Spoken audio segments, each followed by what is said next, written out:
E o nosso entrevistado é Diogo Reis, professor de Direito Eleitoral da Faculdade de Direito da Universidade Presbiteriana Mackenzie. Muito obrigada, professor, por estar conosco. Eu que agradeço, Maria. Professor, há um consenso de que as redes sociais nessas eleições de 2018 vão, assim, se transformar em verdadeiro campo de batalha.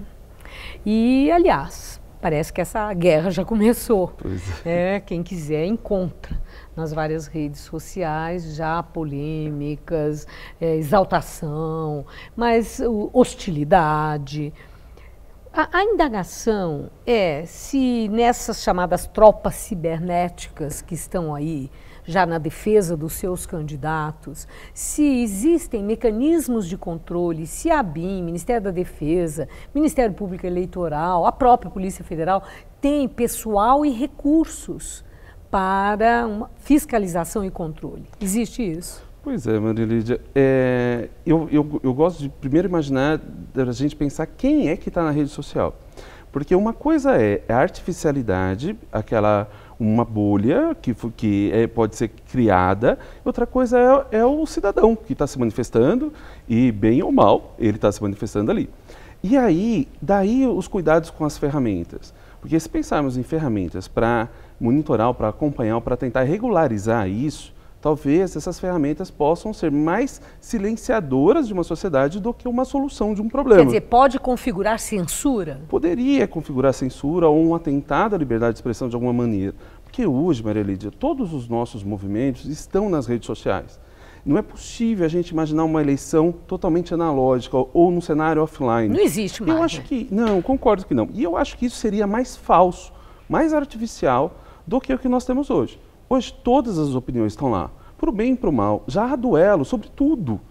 A questão é que a política não me parece que deveria ficar fora do cenário digital. O que a gente precisa fazer é aprender a viver com ele. Porque eu particularmente defendo isso. Eu creio que a gente não deve ter menos internet na política. Pelo contrário, talvez mais internet. Sim, mas do ponto de vista, então nós temos ali esse mundo virtual, é um outro universo onde as pessoas se comunicam e em extensão e expansão ilimitada. Sim. O que é que regula essa comunicação?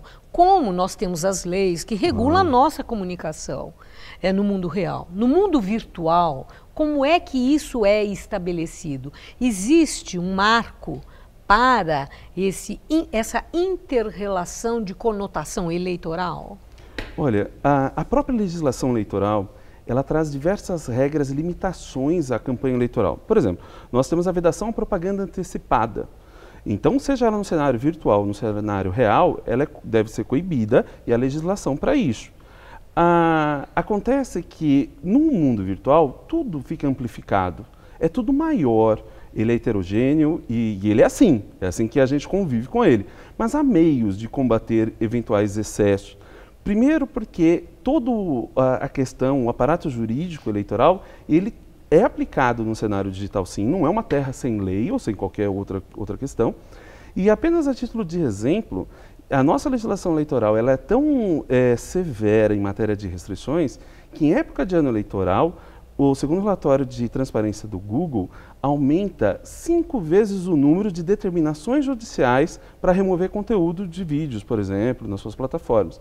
Ou seja, nós temos juízes mandando retirar conteúdo de uma forma muito mais intensa, né, 5, 6 vezes mais. Bom, e o próprio candidato Lula e Bolsonaro, eles tiveram aí um pedido de ação que a Justiça catou, estão lá com o caso sendo no TSE sobre campanha antecipada. Né? Então não foi julgado ainda, mas são ações que estão tramitando.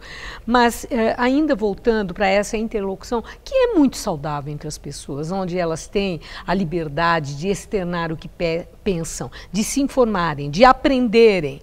E há, como o senhor mesmo já deixou claro, os excessos E a própria lei pode fiscalizar e impedir esses excessos. Mas como é que se configura a responsabilidade do candidato, né?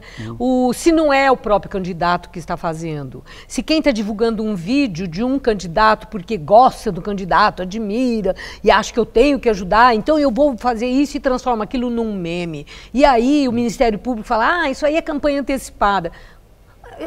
Como é que resolve uma pendenga dessa? Perfeito. Maria Lídia, esse eu acho que é o ponto mais sensível do debate. Porque no processo de comunicação das redes sociais, nós deixamos de ser mero receptor de informação para ser também emissor. E tudo ao mesmo tempo. A gente compartilha, a gente curte, a gente produz isso. E qual é a responsabilidade do candidato?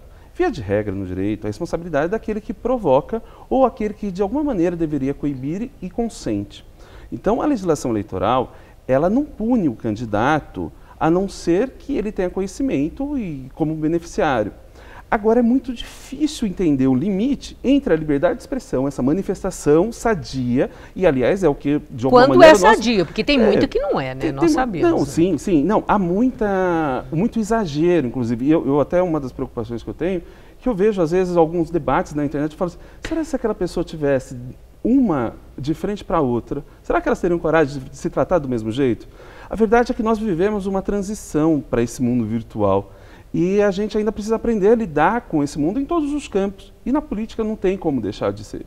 Então a gente realmente precisa amadurecer um pouco mais. Mas nós temos uma oportunidade de ter o debate, coisa que há pouco tempo era tão mais difícil. Então me parece que esse cenário, por mais catastrófico que possa parecer, ele dá uma oportunidade de voz. A diferença é coibir os excessos, tentar tirar os efeitos colaterais e tentar aproveitar o debate, porque afinal um dos nossos maiores problemas é a questão da representatividade, certo. Ou seja, o quanto a sociedade está representada lá. Quando o senhor falou em efeitos colaterais, é uma referência às notícias falsas, às fake news, é uma referência à manipulação dos robôs que nos debates e nas próprias interlocuções, na mudança que se pode fazer manipulando naquilo que foi dito, transformando no que não foi dito. Quer dizer, tudo isso seriam os efeitos negativos ou mesmo a hostilidade a quem discorda, invasão de outros, de Facebook, de Twitter, de outras formas através das quais as pessoas também se comunicam? É isso ao que o senhor se refere? Exatamente isso. Os robôs, por exemplo, eles criam uma bolha virtual onde você imagina que é uma coisa e na verdade não é. Parece que todos gostam daquilo e na verdade não. Só que a essência da manipulação está em não saber que está sendo manipulado. Então, a partir do momento que a gente sabe que aquilo é um robô, ninguém vai acreditar no que ele diz. Então, a própria tecnologia pode servir o contrário e tentar buscar, por exemplo, se eu tenho um robô que espalha notícias falsas, por que eu não tenho um outro robô que identifique e caça robôs que espalham notícias falsas? Eu penso que só a tecnologia pode fazer frente à tecnologia. Quer dizer, é guerra. As armas vão ter que aparecer ali mesmo. De alguma maneira, as armas devem ser da sua mesma estatura. Okay. E a tecnologia está tanto para servir, quanto também para trazer as dificuldades. Mas são desafios do nosso tempo. Professor, esse é para início de conversa. Eu espero que o senhor volte, porque nós certamente teremos muito assunto sobre a política no universo virtual. Eu agradeço muito obrigada pelos seus esclarecimentos. Uma boa noite.